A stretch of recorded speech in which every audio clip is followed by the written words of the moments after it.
زندگی برزخ کی زندگی، برزخ آخرت کی زندگی. پیٹ کی زندگی جب تک پیدا نہیں ہوا، دنیا کی زندگی پیدا ہونے کے بعد سے لے کر کے جب تک برزخ والی ٹرین پہ سوار نہیں ہوا، آخرت والی ٹرین پہ سوار نہیں ہوا. آخرت والی ٹرین پہ کیسے سوار ہوگا؟ کس کے ذریعے؟ ٹکٹ کیا ہے اس کا؟ موت. موت ہے. کوئی ایسا بھائی کہیں سنے ہو کہ وہ زندہ زندہ دفن کر دیا گیا ہو؟ ہاں سنا ہے، کیسے کہتے نہیں سنے ہیں ہم. جاہلیت کے دور میں کفار مکہ زندہ بچوں کو دفن کرتے تھے. یہ کون لوگ دفن کرتے تھے؟ جاہلیت والے. زمانے جاہلیت والے زندہ بچوں کو دفن کرتے تھے.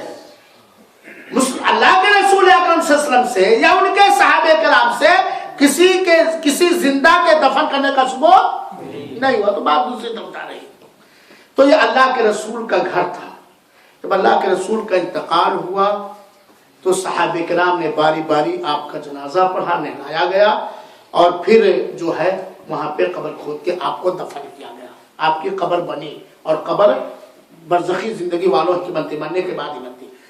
اور اسی کے بغل میں تھوڑے سے ابو بکر رضی اللہ عنہ کی حضرت عائشہ کا گھر تھا، تو انہوں نے اپنے والد کے لیے قبر کے لیے جگہ خاص کر لیا کہ میرے والد کا انتقال ہوگا تو یہاں میرے والد جو کہ اللہ کے رسول کے ساتھ ہمیشہ رہے زندگی میں، چنانچہ یہاں پہ رہے.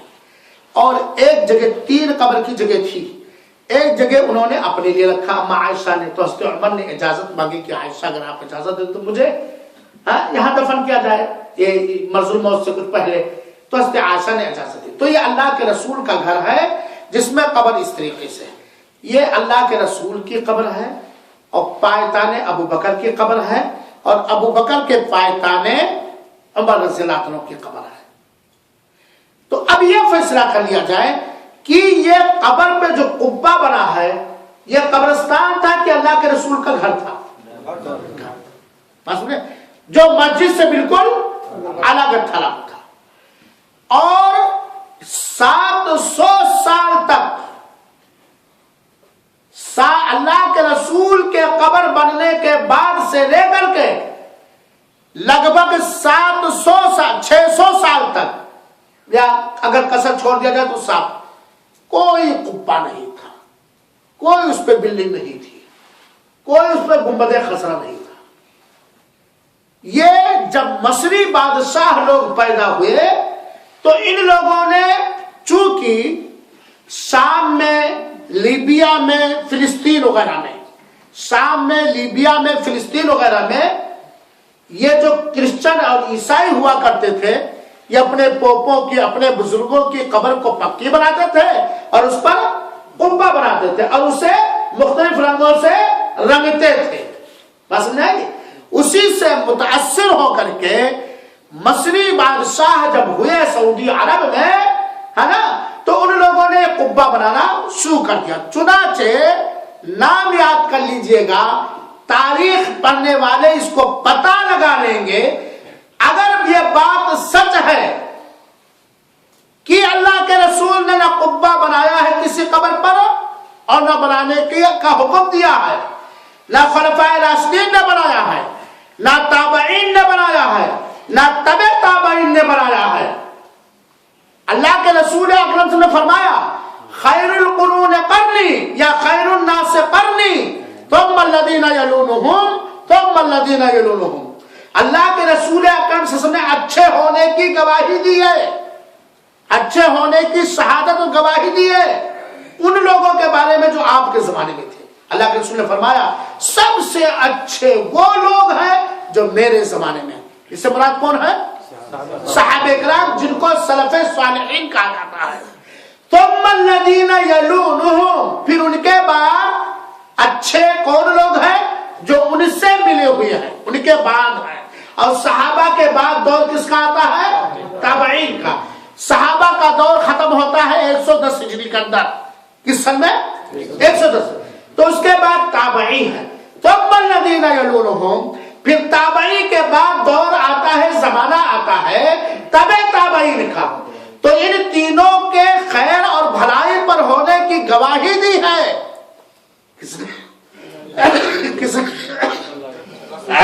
کس نے؟ اللہ کے رسول. یہ لوگ بعد کے لوگوں سے اچھے ہیں کہ نہیں اچھے ہیں؟ اچھے ہیں. حضرت جی سے بھی، پیر صاحب سے بھی اچھے ہیں کہ نہیں ہیں؟ صحابہ، تابعین، تبع تابعین. نہ اللہ کے رسول اکرم نے اپنے زمانے میں کسی قبر پر کنبہ بنایا، بلڈنگ بنائی یا رنگایا پنگا. نہ ان تینوں دور کے جن کے اچھے ہونے کی شہادت و گواہی اللہ کے رسول نے دی ہے، ان لوگوں نے نہیں بنایا. ان کے بعد کے لوگوں بھی نہیں بنایا.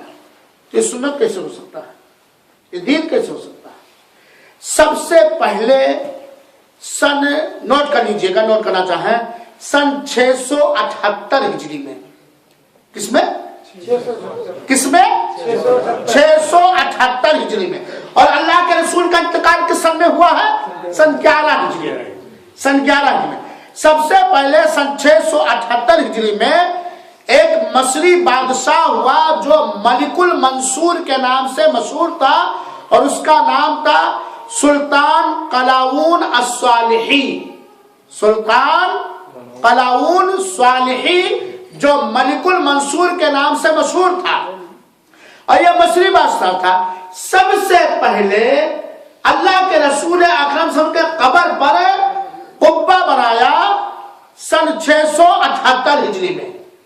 اس کے بنانے سے پہلے مسجد نبوی کے چھت پر ایک دیوار تھی، آخری دیوار پر، جو اللہ کے رسول کے گھر، اما عائشہ کے گھر یا قبر رسول سے ملی جلی تھی، جس کو اپنے یو پی کے بھاشا میں بلیسر کہتے ہیں. کیا کہتے ہو؟ چھت اٹھاتے تو مڈیل کھڑی کرتے ہو نا، آپ تو گرل لگایا جاتا ہے، گرل کرو. تو مسجد اللہ کے رسول کے قبر اور مسجد نبوی کے قبر کے بیچ میں، مسجد نبوی کے قبر کے آخری دیوار پر ایک قد آدم کے برابر دیوار کھڑی تھی، تاکہ لوگ جان جائیں مسجد کی حد یہاں ہے، یہاں سے اللہ کے رسول اکرم صلی اللہ علیہ وسلم کی قبر ہے. سن 678 ہجری میں یہ سلطان قلاؤن صالحی جو مصری بادشاہ تھا، ملک المنصور کے نام سے مشہور تھا، اس نے بنایا، اور نیچے سے چوکور بنایا لکڑی کا. نیچے سے کس نے بنایا؟ کھمبے پر قبہ جو بنایا، نیچے سے چوکور بنایا، اور اوپر اس کو 8 کونا بنایا، مثمن جس کو کہتے ہیں. ایک ہوتا مربع، ایک ہوتا مثلث، ایک ہوتا مثمن. مربع چوکور 4 کوڑ، اور مثمن 8 کونا اس پہ بنایا. پھر اس کے بعد ناصر حسن بن محمد قلاؤن نے، اور پھر اس کے بعد شعبان بن حسین بن محمد نے، جس کو کہا جاتا تھا قائد کی بان اس کا نام تھا، سن 881 ہجری میں، سن 881 ہجری میں اور 886 ہجری میں مسجد نبوی سے اس کو الگ کر کے ایک دم اس پہ قبہ بنا دیا، اور اس پہ کھمبوں کے ذریعے سے اس پر عمارت کھڑی کر دی. سب سے اخیر میں جو مسجد نبوی اللہ کے رسول کے قبر مبارک پر قبہ بنا، سب سے اخیر میں سن 1253 ہجری میں. سب سے پہلے کب بنا ہے؟ 678. اور سب سے اخیر میں کب؟ 1253 ہجری میں سلطان عبدالحمید عثمانی، بنو عثمانیہ کے دور کا ہے اور دولت عثمانیہ کا، سلطان عبدالحمید عثمانی نے بنایا اور اس کو ہرے رنگ سے رنگا. اس سے پہلے سلیٹی کلر کا تھا، یا بعد کے بادشاہ نے آیا تو اس کو سفید کلر میں کر دیا، اس کے بعد آیا بادشاہ تو نیلے کلر میں کر دیا. ہرا کب ہوا ہے؟ سن 1253 ہجری میں سلطان عبدالحمید عثمانی نے اس کو ہرے رنگ سے کر دیا، اور اسی وقت سے یہ گنبد خضرا کے نام سے مشہور ہو گیا. اس سے پہلے سن 678 کے بعد سے کبھی یہ گنبد بیضا کے نام سے مشہور تھا. بیضا مانے؟ ارے نہیں یار، انڈا کھانے والوں، سفید گنبد بیضا، سفید گنبد کے نام سے مشہور تھا. کبھی یہ فیحہ کے نام سے مشہور تھا، فیحہ سلیٹے کلر کو کہا جاتا ہے. کبھی یہ گنبد زرقا کے نام سے مشہور تھا، قبۃ الزرقا، قبۃ البیضا، قبۃ الفیحہ، قبۃ الزرقا. زرقا نیلگو رنگ کو کہا جاتا ہے. اور بعد میں یہ مشہور ہوا گنبد خضرا کے نام سے. یہ اس قبے کی تاریخ ہوئی میرے بھائیو ساتھیو. اس تاریخ کے سمجھ لینے کے بعد کہاں سے جائز ہوگا قبروں پر قبے بنانا، جبکہ اللہ کے رسول نے، صحابہ کرام نے، تابعین نے، تبع تابعین نے، ہمارے ائمہ دین امام ابو حنیفہ نے، امام مالک نے، امام شافعی نے، امام احمد بن حنبل نے، امام یوسف نے، امام محمد نے، کسی سنی امام نے قبے بنانے کی اجازت نہیں۔ یہ بات کی پیداوار ہوئی کہ نہیں ہوئی؟ اب سوال یہ آپ کریں گے تو یہ وہابی حکومت سعودیہ کی، ہاں یہ کیوں نہیں گرا دیتی؟ بات سمجھ میں آ گئی نا؟ اللہ کے رسول کے ہاتھ کا بنایا ہوا قبہ، صحابہ کرام تابعین اور تبع تابعین کے ہاتھ کا بنایا ہوا قبہ، اور اگر ہے کوئی بھی لا کے ثابت کرو، کوئی بھی لا کے ثابت کرو کہ صحابہ کرام نے بنایا ہو، تابعین نے بنایا ہو، امام مالک جو مسجد نبوی کے وہ امام تھے انہوں نے بنایا ہو، امام ابو حنیفہ نے بنایا ہو، امام شافعی نے بنایا ہو، لا کے یا تو ثابت کرو نہ توبہ کرو، کہیں بھی نہ بناؤ۔ دوسری بات یہ ہے، بڑے مزے کی بات ہے سلیم صاحب، اگرچہ آپ دیر میں آئے وہ ٹائم کرنے میں پھنسے ہوئے تھے، ہائے دنیا ہائے دنیا، ایک دن قبر تو بن نہیں سکتی، مزہ کرو۔ دوسری بات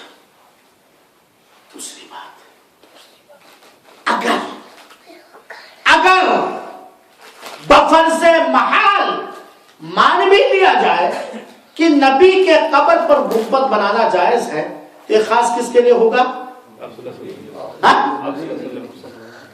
ہر ایک امتی کے قبر پر بنا دیتے ہیں۔ اگر پہلی بات تو ہے ہی نہیں، اور اگر مان بھی لیا جائے لوگوں کے چلاہٹ سے، صرف ان کو سمجھانے کے لیے، حالانکہ ماننے کے لائق نہیں ہے یہ، تو کس کے قبر پر؟ یہ بعد میں کہا، ہمارے یہاں ایک علاقہ ہے، لوگ جانتے ہو گے قادر آباد، یہ ڈبلیا گنج بستی والے جانتے ہیں، واللہ ایک جانتے ہو دوست، بھارت بھاری کو ہونا، ایک مجنون پاگل ایک دم گندا میلا کچیلا، ڈبلیا گنج جب اترولہ سے ڈبلیا گنج جاؤ، ڈبلیا گنج سے پہلے ایک جگہ پڑتی ہے قادر آباد، ننگے کھڑا رہتا تھا، کبھی پہلے کبھی ایسے کھڑا رہتا تھا لانے سے بہرا، کبھی ایسے کھڑا رہتا تھا، اور مسلمان آ کے اس سے مٹی لے، وہ پاگل تھا، کوئی کرا رہا تھا، کبھی مٹی لے کے مار دیتا تھا روڈ پہ، کبھی ڈھیلا لے کے مار کر تھوک دیتا تھا، جس پہ تھوک دے اس کا بیڑا پار ہو گیا، ہائے جہالت مسلمانوں کی۔ مرتے ہی میں نیتا کا نام نہیں لوں گا، ووٹ لوگوں کا کھینچنے کے لیے پکی بنا دیا، لگا دی ہری جھنڈی، چلنے لگے دکان۔ آج مسجدیں ویران ہیں اور وہ آپ لوگ کہو مزار اور درگاہ آباد ہے میرے بھائیوں ساتھیوں، بھیڑ لگی ہوئی ہے۔ تو بہرحال یہ ہوئی تاریخ میرے بھائیوں۔ اب سوال ہے کہ سعودی حکومت کیوں نہیں گرا دیتی ہے؟ بہت سے لوگ کہتے ہیں کیوں نہیں گرا دیتی؟ میرے بھائیوں ساتھیوں، اگر فتنہ ہونے کا انداز خطرہ ہے کہ مسلمانوں میں فتنہ برپا ہو جائے گا تو کہیں تھوڑی سی برائی برداشت کری جاتی ہے۔ آج اگر یہ قبہ گرا دیا جائے، جبکہ یہاں کے سارے علماء کرام نے، شیخ نباز نے، شیخ سمین نے، جتنے حید و کبار علماء کے مفتیان ہیں، سب لوگوں نے فتویٰ دیا سے گرا دینا چاہیے۔ گرا دیا جائے تو ملک کی جنگیں شروع ہو جائیں گی، اور کویت کے حملے کی بنیاد پر ان لوگوں نے کہیں سے باہر سے فوج منگا لیا تھا، تو ہمارے ہندوستان میں سارے مسلمان سعودی کے خلاف، حکومتوں کے خلاف مظاہرے کرنا، اور امریکی فوج کی تصویر لے کے کعبہ کی فوج لے کے تصویر لے کر کے ایسے ملا دیتے تھے، کہتے دیکھو یہ وہابی حکومت، آپ نے کیسے اس کو وہابی حکومت لوگ کہتے ہیں، یہ وہابی حکومت امریکہ کو خانہ کعبہ میں گھسیٹ دی ہے، جبکہ اس زمانے میں ہم لوگ مسجد نبوی میں 5 وقتہ نماز پڑھتے، 4 وقت کی نماز پڑھتے، فجر میں نہیں آ پاتے تھے میرے بھائی، ہم لوگ مدینہ ہی تھے۔ تو میرے بھائیوں، فتنے کے خطرے کی وجہ سے سعودی حکومت یا محمد بن عبدالوہاب رحمۃ اللہ علیہ نے اسے نہیں گرایا تھا، باقی سارے قبوں کو، اور قبے بنے ہوئے تھے، سارے قبوں کو گرا دیا۔ تو یہ اس کی تاریخ ہے جو اللہ کے رسول اکرم صلی اللہ علیہ وسلم کے بنائی ہوئی نہیں ہے میرے بھائیوں ساتھیوں۔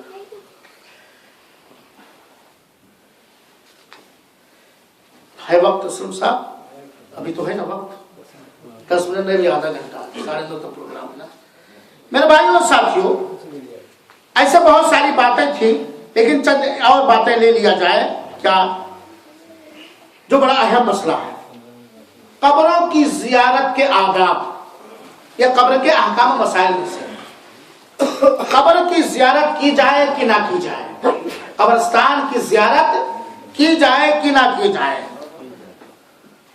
اللہ کے رسول اکرم صلی اللہ تعالی علیہ وسلم کے عمل مبارک سے، آپ کے فرمان مبارک سے، عمل سے بھی اور فرمان سے بھی یہ بات ثابت ہے کہ قبرستان کی زیارت کی جائے۔ کیا کیا جائے؟ زیارت سمجھتے ہو نا، قبرستان پر جانا، قبرستان کی زیارت کی جائے۔ کس طرح کی جائے وہ بھی شریعت کے اندر واضح ہے۔ اللہ کے رسول اکرم صلی اللہ علیہ وسلم نے فرمایا كنت نهيتكم عن زیارت القبور فزوروها۔ شروع اسلام میں مکہ کے اندر چونکہ صحابہ کرام نئے نئے مسلمان ہوئے تھے اور عقیدہ توحید کے خطرے میں پڑنے کے اندیشے سے اللہ کے رسول نے قبروں کی زیارت سے مکہ کے اندر روک دیا تھا صحابہ کرام کو، ہم نے تم کو قبروں کی زیارت سے روک دیا تھا کہ ابھی نئے نئے مسلمان ہوئے ہیں، ایسا نہ ہو زمانے جاہلیت کی جو چیزیں قبرستانوں پر، قبروں پر یا درگاہ مزاروں پر ہو رہی تھی وہی پھر لوٹنا ہے ان کے اندر۔ تو اللہ کے رسول نے شروع اسلام میں قبروں کی زیارت کرنے سے روک دیا۔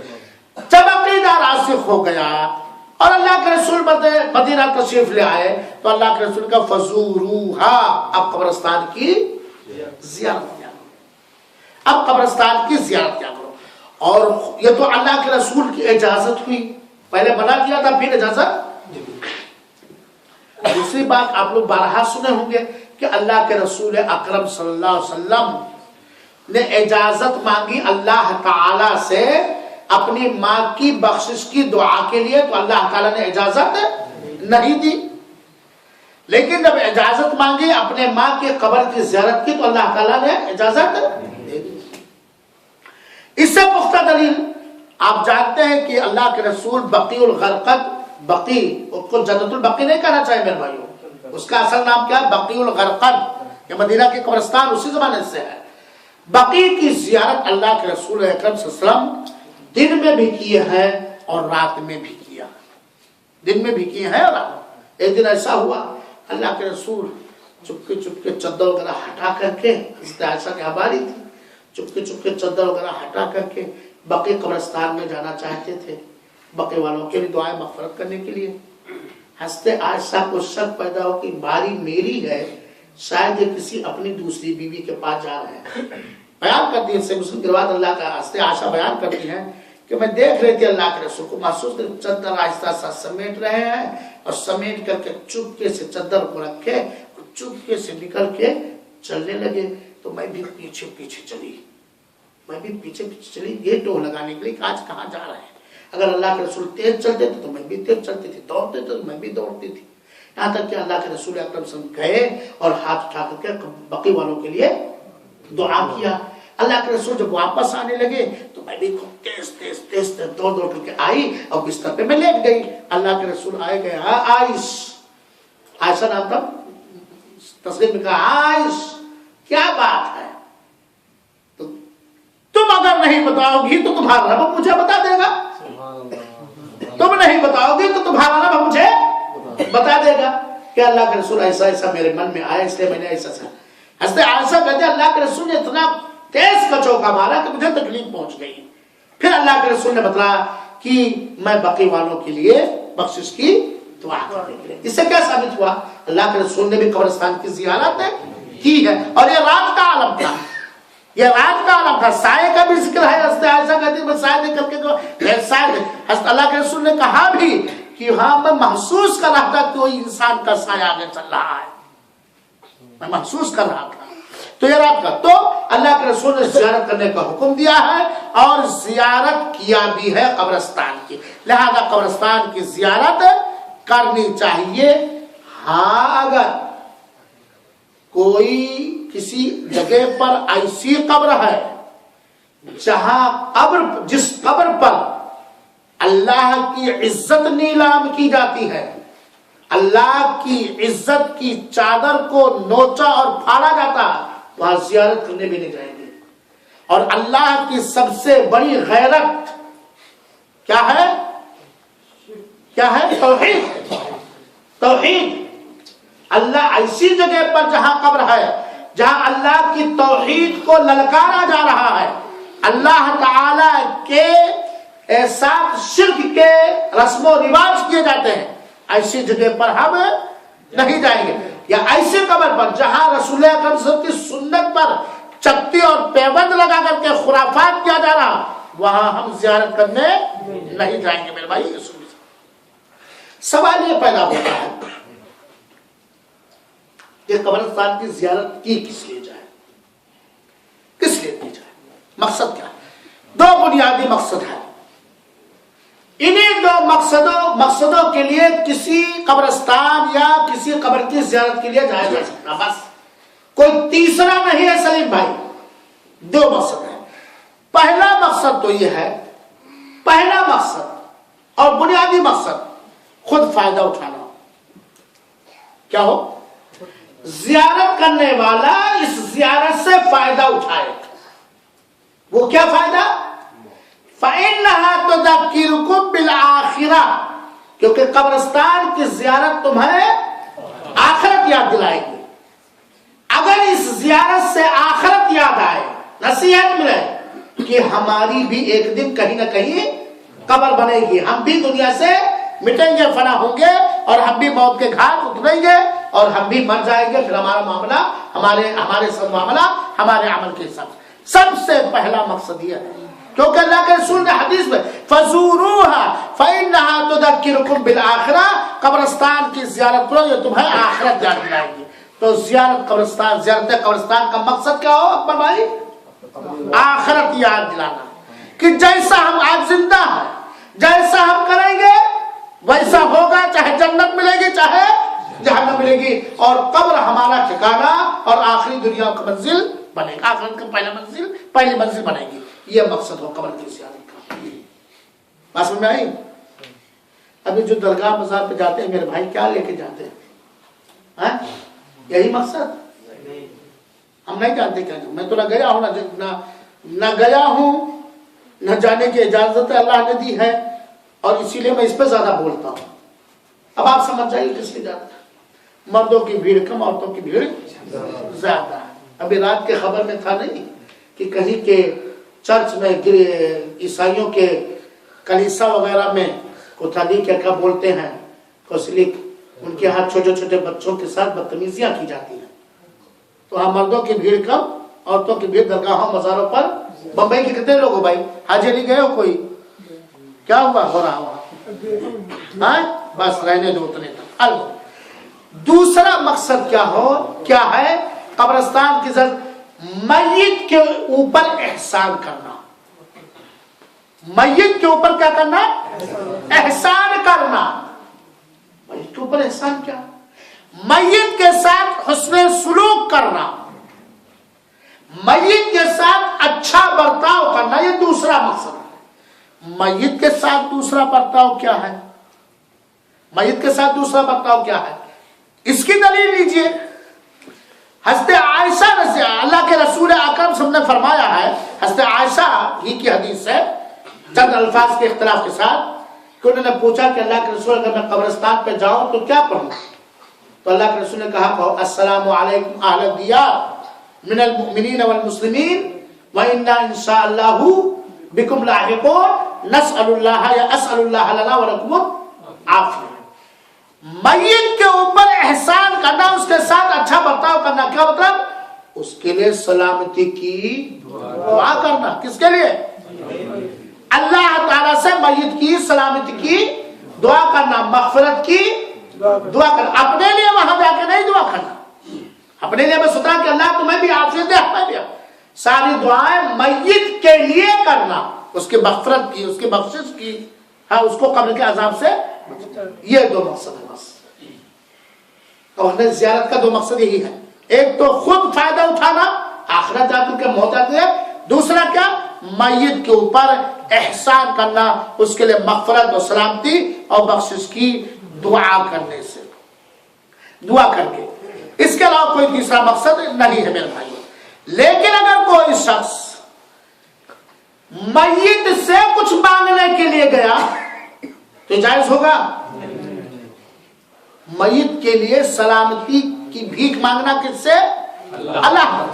میت کے لیے اگر کوئی مانگنے کے لیے، میت سے اگر کوئی مانگنے کے لیے گیا یا کسی قبرستان سے گزرا اور میت سے، چاہے وہ نبیوں کی میتیں ہو، رسولوں کی ہو، ولیوں کی ہو، پیروں کی ہو، جس کی بھی ہو، تو یہ شرک ہے۔ یہ کیا ہے؟ شرک۔ کیونکہ وہ چیز ہے جس کے دینے کی قدرت اور اختیار صرف اللہ کو ہے، نہ کسی زندہ سے مانگا جا سکتا ہے اور نہ ہی کسی قبر والے سے مانگا جا سکتا ہے۔ اور اس کی بہت ساری دلیلیں اللہ تعالیٰ نے قرآن میں فرمایا ہے۔ اللہ تعالیٰ نے فرمایا ذالکم اللہ ربکم لہ الملک، تمہارا رب کون ہے؟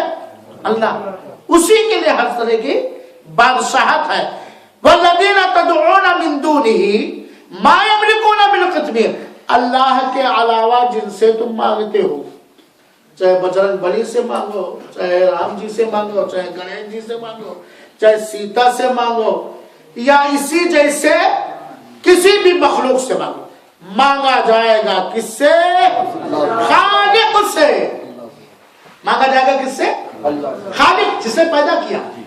کسی مخلوق سے کوئی ایسی چیز نہیں مانگی جائے گی جو خالق ہی دے سکتا ہے، جس کو مخلوق کے دینے کا اختیار نہیں ہے میرے بھائی۔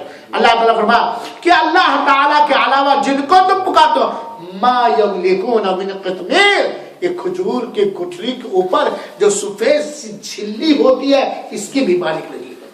اللہ کے علاوہ جن کو تم پکارتے ہو، مدد جھولی میری یا محمد لوٹ کر ہم نہ جائیں گے خالی، ہاں داتا مانے ہو، حاجت روا مانے ہیں جس کو مشکل کو سمجھ، یہ کھجور کی گٹھلی، آپ کھجور دیکھیے نا تو گٹھلی پر سفید سفید جھلی ہلکی باریک سی ہوتی ہے کاغذ کی طرح، اتنے کی بھی مالک کل، مختار کل، بادشاہ کل صرف اور صرف اللہ ہے۔ ان تدعوہم لا يسمعوا دعاءکم، اگر چاہے دھیرے دھیرے مانگو، چاہے چلا چلا کے مانگو، چاہے جلوس نکال کے مانگو، چاہے ڈھول اور تاشے بجا کے مانگو، یہ تمہاری دعاؤں کو سننے والے نہیں۔ یہ قبر والے، یہ مردے، یہ مخلوق تمہاری دعاؤں کو سننے والے نہیں ہیں۔ اور اگر سمجھانے کے لیے اللہ تعالیٰ کہا وَلَوْ سَمِعُوا مَا اسْتَجَابُوا لَكُمْ، ہوش میں آؤ مسلمان، اور اگر یہ سن بھی لے تو قبول نہیں کر سکتے ہیں تمہاری فریاد کو، تمہاری دعا کو اگر یہ سن بھی لے تو قبول، دعا کے قبول کرنے کا اختیار کس کو ہے بھائی؟ اللہ کے علاوہ ہے کوئی؟ وہ تو بتاؤ بھائی، لوگ کیسے کیسے کفر و شرک میں۔ تو میرے بھائیوں، میت سے کچھ مانگنے کی اجازت نہیں ہے نا۔ اسی طریقے سے میرے بھائیوں، قبرستان کی زیارت کے وقت کیا پڑھائیں گے؟ ابھی دوسری بات، پہلے زیارت کی اجازت ہے ملی، کیا پڑھائیں گے؟ یہی دعا پڑھیں گے، السلام علیکم اہل الدیار من المؤمنین والمسلمین وإنا انشاءاللہ بکم لاحقون اسأل اللہ لنا ولکم العافیہ۔ تم پر سلامتی ہو اے اس بستی کے مومن اور مسلمان لوگ، اور ہم بھی تم سے ملنے والے ہیں، ہم اپنے لیے اور تمہارے لیے اللہ تعالیٰ سے عافیت چاہتے ہیں۔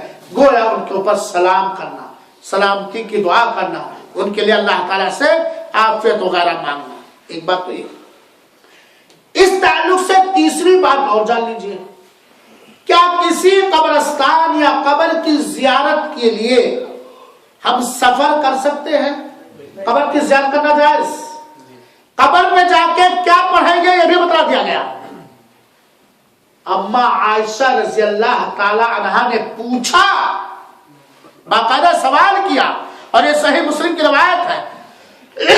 اما عائشہ کہتے ہیں کیف اقول لهم یا رسول اللہ، اسی حدیث جو میں نے بیان کیا ہے کہ بقی میں اللہ کے رسول گئے تھے، حضرت عائشہ کہتے ہیں کیف اقول لهم یا رسول اللہ، اے اللہ کے رسول اکرم صلی اللہ علیہ وسلم، میں مردوں کے لیے کیا کہوں، میں مردوں کے لیے کیا کہوں؟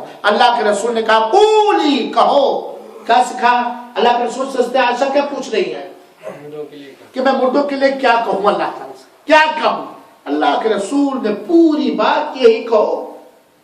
کیا کہو؟ قولی، کہو السلام اہل الدیار من المؤمنین والمسلمین، اے اس بستی کے مومن اور مسلمان تم پر اللہ کی سلامتی ہو، اور اللہ ویرحم اللہ المستقدمین والمستاخرین، اور اللہ تعالیٰ کی رحمت ہو پہلے والوں پر بھی اور بعد والوں پر بھی.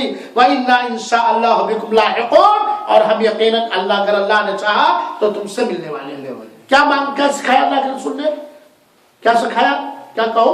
قبر پر سلامتی کی دعا کرو اور اللہ تعالیٰ کی رحمت ان کے لیے مانگو.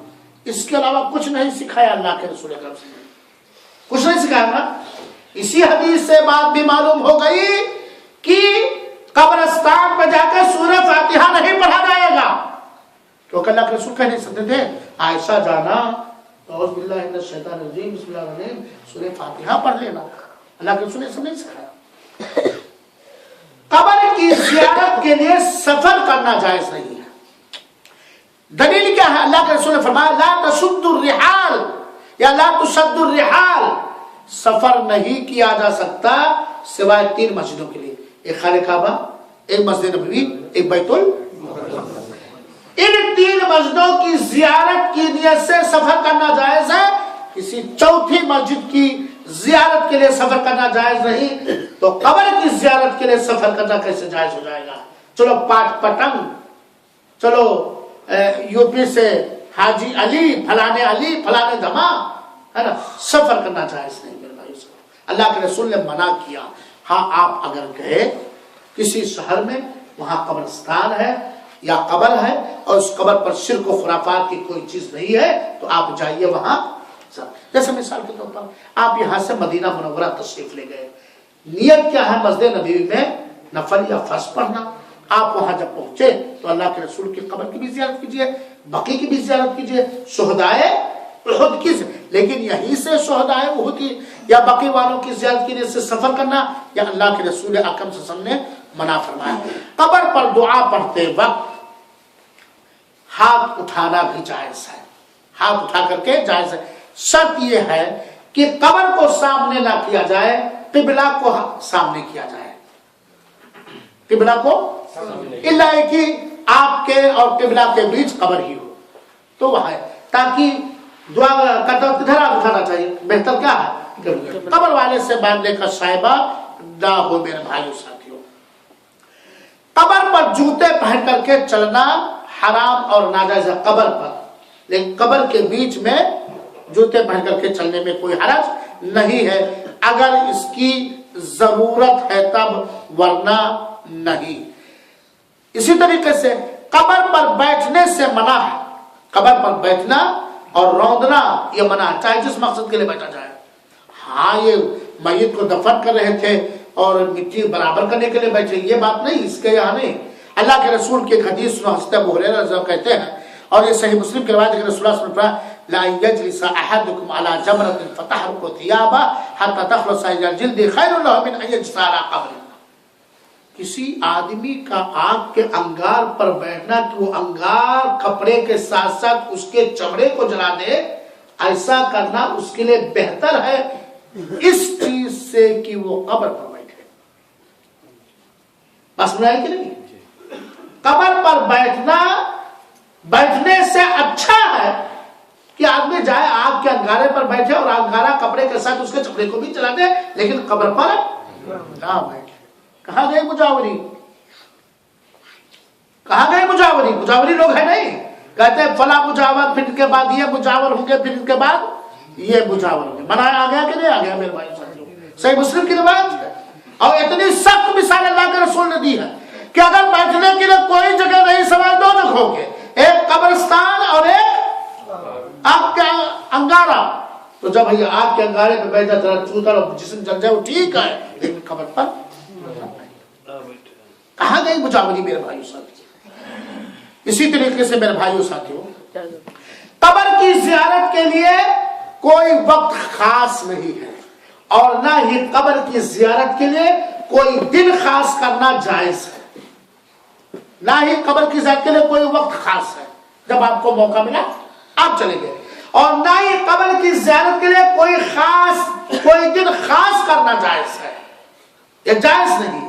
اللہ کے رسول اکرم صلی اللہ علیہ وسلم نے اس سے منع فرمایا ہے میرے بھائیو ساتھیوں۔ چنانچہ جو ہمارے سماج میں یہ رائج ہے کہ مرنے کے 2 دن کے بعد یا 7 دن کے بعد زیارت ضروری کرنا ورنہ مردے بے چین ہوں گے، ملنے نہیں آیا۔ مردے کو قبر میں چین یا بے چینی کیسے ہوگی آپ لوگ سمجھ گئے ہوں گے اس کو، ہے کہ نہیں؟ یا قبر کی زیارت کے لیے جمعہ کا دن خاص کر لینا کہ افضل دن ہے، یا قبر کی زیارت کے لیے عید اور بقرعید کی دن خاص کر لینا، یا قبر کی زیارت کے لیے 12 ربیع الاول خاص کر لینا، یا قبر کی زیارت کے لیے 12 وفات خاص کر لینا، یا قبر کی زیارت کے لیے شب معراج رجب والے مہینے کو خاص کر لینا، یا قبر کی زیارت کے لیے 15ویں شعبان کی رات کو خاص کر لینا، اس کی کوئی دلیل نہیں ہے۔ قبر کی زیارت جب چاہیں، جب آپ کو موقع ملے کر سکتے ہیں، بلکہ ان دنوں میں زیارت کے لیے جانا غیر پسندیدہ ہے، بلکہ درست نہیں ہے جن دنوں پر جہالت کی وجہ سے لوگ خاص کیے ہوئے جانا ہے۔ بس میں آگے کہ نہیں، تو اس کے لیے کوئی وقت خاص نہیں ہے۔ اور جیسا کہ میں نے بتلایا کہ قبرستان پر نہ ہم نماز پڑھ سکتے ہیں اور نہ ہی قرآن پڑھ سکتے ہیں۔ قرآن پڑھنے سے بھی اللہ کے رسول نے منع کیا، چاہے 1 آیت چاہے 2 آیت، کیونکہ ماں عائشہ نے پوچھا کیا پڑھو تو بتا دیا، اور اللہ کے رسول نے فرمایا کہ اپنے گھروں کو قبرستان کی طرح نہ سمجھنے لگو۔ چنانچہ اپنے گھروں میں جس گھر میں سورہ بقرہ کی تلاوت کی جائے گی اس گھر میں شیطان اپنا بسیرا نہیں کر سکتا۔ تو میرے بھائیو ساتھیو، اسی طرح قبرستان پر کسی طرح کا پھول مالا چڑھانا ہے نا وغیرہ وغیرہ، یہ سب ناجائز اور حرام ہے۔ اس کے علاوہ قبر کے بہت سارے احکام ہیں، لیکن چونکہ وقت کافی ہو گیا، اسلم صاحب ادھر تاک رہے ہیں، لہذا میں اپنی بات کو ختم کرتے ہوئے اپنے اللہ سے دعا کرتا ہوں کہ اے اللہ تو ہمیں وہ نیک اعمال کرنے کی توفیق عطا فرما جس سے تو راضی ہو کر کے ہمیں قبر کے عذاب سے بچا دے، جہنم کے عذاب سے بچا دے، اور ہم سب کے قبروں میں جنت کی کھڑکیاں کھول دے۔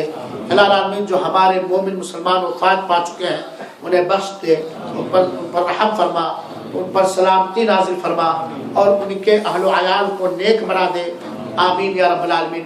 العالمین تو ہمیں اپنے نبی کی سنت اپنے دین کے سارے مسائل میں سکھا دے، اور توحید سکھا دے، شرک و بدعت و کفر اور خرافات سے ہمیں بچائے رکھ، آمین۔ صلی اللہ وسلم علی نبینا محمد صلی اللہ علیہ وسلم۔ آخر میں ایک بات کہوں گا میرے بھائیوں، سوال کا میرے پاس کچھ سوال ہے، اس کا جواب دینے سے پہلے کہ میرے بھائیوں قبر کا بیان سن رہے تھے، اور یہ نہ بھولنا کہ قبر میں جاؤ گے، یہ نہ بھولنا قبر میں جاؤ گے، اور انہی چیزوں میں سے ہے میرے بھائیوں، تیاریاں کرو۔ اور میں ہر درس میں یہ بات کہتا ہوں اور آپ لوگ بھی جانتے ہو، پر جو اپنا نماز کی پابندی کرو اور نماز اس طرح ادا کرو جس طرح رسول نے ادا کرنے کا حکم دیا ہے۔ کوئی سوال؟